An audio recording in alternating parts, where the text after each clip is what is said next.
So a while back, I want to say it was probably 8 months ago, somebody sent me this amazing piece of wood. This is a piece of horse chestnut that was actually in the front yard of Susan B. Anthony's home. If you're not familiar with Susan B. Anthony, she was an active feminist who worked pretty much her entire life for women equality, making sure that women could get the right to vote. And the fact that this viewer would send me this piece of wood is just outstanding in itself. And so I want to make something with it instead of it just sitting around my shop. And I'm thinking I'm gonna go for a little end table with a metal base. So let's get started. Before jumping in, let's take a closer look at this beautiful piece of wood. This is my first time working with horse chestnut, and I was not only surprised at how pretty it was with all of the spalting, but also how lightweight it is. I absolutely love the slab so much as it is that I picked out a project where I wouldn't have to change the shape or cut it down too much. So that's how I landed on building this small end table. It's something I'll use on a daily basis, and the base is designed so that it can easily slip right under my couch to get it closer to me as I'm sitting and working. Now that you see it, let's get to the beginning on how I actually built it. I first prepared the slab for pouring epoxy in all of the holes and voids. There's this really cool knot that I'll be turning into a cup holder later on, so I used my finger to chip out whatever bits were loose and falling out anyways. I decided which side was going to be the top and the bottom. Then, making sure I was working on the bottom of the slab, I taped off all of the holes I could see. While I did have a few holes, the slab was pretty clean and didn't need much epoxy. So I grabbed a small container and I used one to mix together my small amount of 2-part epoxy. For this, I'm using the Total Boat 2-to-1 high performance crystal clear epoxy. It's ideal for feeling voids, knots, and cracks. If you're needing epoxy, Total Boat was kind enough to give me a 20% off coupon code for you guys. So use the code AprilW at checkout to not only get 20% off, but to also get you free shipping. And that code is good until the end of 2019. Once the holes stopped taking epoxy, I gave them a good spritz with the lighter to pop any of the air bubbles, then started working on designing the base while that set up. As I already mentioned, I really didn't want to modify the slab if I didn't have to. So I took some measurements and designed a base to fit under the length and width that it was currently at. I decided to build the frame from some 3/4 inch tubing I had left over from building a large property gate last year. I started cutting all of the pieces needed to length over in my metal shop. There really aren't many parts to this one, so it was really quick to cut everything. Next, I stuck each joint of my super jaws really quick to put a slight bevel on each side. If you watch the bandsaw mill video, you'll see that I'm implementing a trick I saw one of the build team members teach me, which is instead of locking the super jaws for these quick parts, I'm leaving them in the unlock position, but holding down the lever with my foot. And this makes rotating and grinding go so much quicker. Bevels are done. Let's start sticking things together. I moved parts over to my weld tables and started by laying out what will be the top attached to the underside of the slab. I used a few 90-degree Bessie magnets to hold the corners together while I tack things in place, moving the magnets up to the top corners once I had the bottom 2 done. I checked for square before tacking these 2 corners down, then I flipped it over and tacked the back side. Then once I made sure it was still square and flat, I welded all of the seams shut.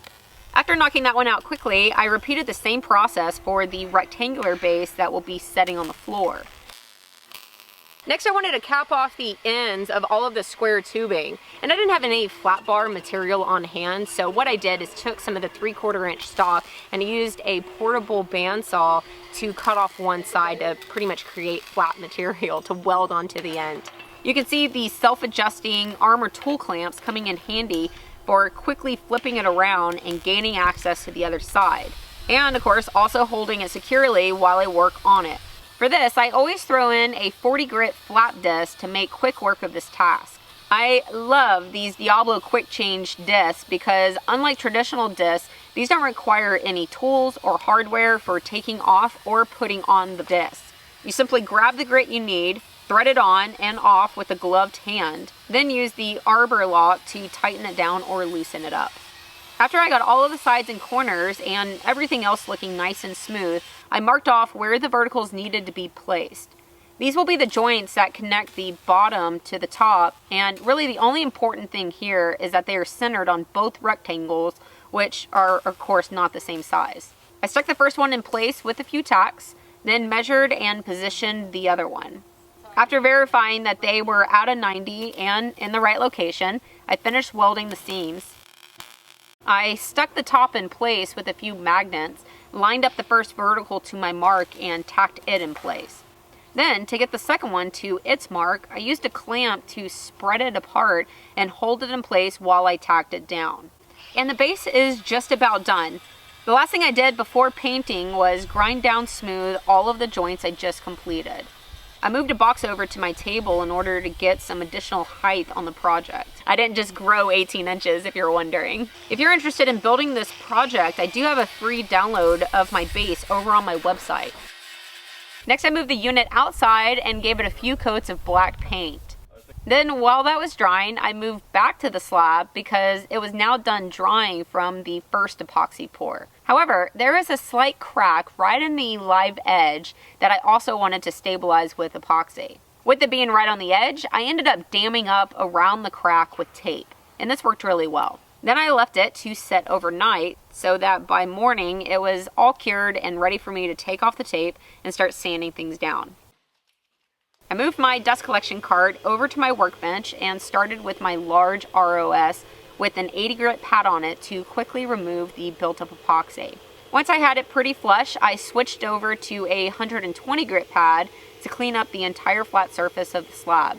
And man alive, is this wood pretty. I absolutely love all of the coloring in it.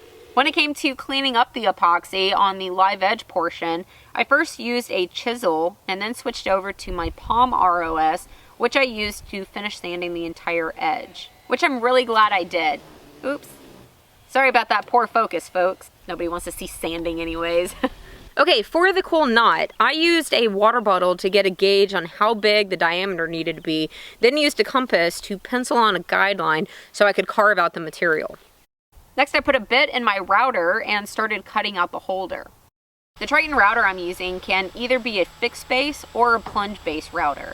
So with that, I started with the bit above the wood and then plunged it down for the first pass. I went down a total of about 3/4 of an inch, so I made a total of 2 passes. Also, for this, I'm using a high quality Infinity spiral bit, which leaves an incredibly smooth finish where very little sanding in this awkward little space was needed. See how it did. Well, I'd say that looks pretty good. Now to the best part, applying a finish. This will be an end table, which will see a large assortment of uses, from drinks to plates to computer work stuff. So I wanted something that would highlight the grain without making it look like plastic, but also give it some protection. So I am going with the General Finishes Armor Seal. This is a dead easy finish to apply. As you can see, I'm using a simple rag and wiping it on. I set it on some bench cookies to raise it off the workbench so I could also apply it to the edges at the same time. After getting one side coated, I flipped it over and did the same to the other. I let that sit for about 4 hours and then gave it a light sanding with some 220 grit sandpaper and then gave it a second coat. I ended up doing a total of 4 coats for this project. When it was all nice and dry and time to mount it to the base, I first drilled 4 oversized holes in the top of the base. I made these oversized so that the screws would have room to shift a bit when the wood wants to expand or contract over time. I could then set the slab on top of the base and screw it down. Of course, since these holes in the base are oversized, these screws do have a washer on them to keep them from just going right through. And you can see the Triton guys are there. 2 members of the Triton Tools team were visiting my shop that week and produced some really fun content that's over on their channel. If you'd like to check it out, then there is a link for you down below.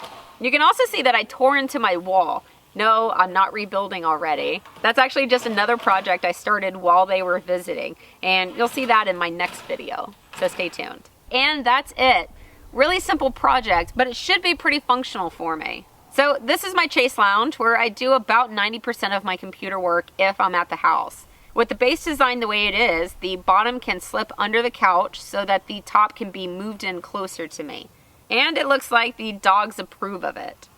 They actually probably only care that I'm sitting down and can climb all over me, but we'll pretend that they're thrilled at the table. I want to say a big thank you to the viewer who asked to remain nameless, who sent me this beautiful piece of wood with such unique history attached to it. It really means a lot to me. If you're not familiar with Susan B. Anthony, I have left you a link down below so you can read up on her. Also down there, you're going to find links to the free plants at the base, all the tools I used in the video, as well as social media and merchandise links. I hope that you enjoyed it. Please leave me a comment and let me know what you have been currently doing with a live edge slab. And I'll see you on the next one.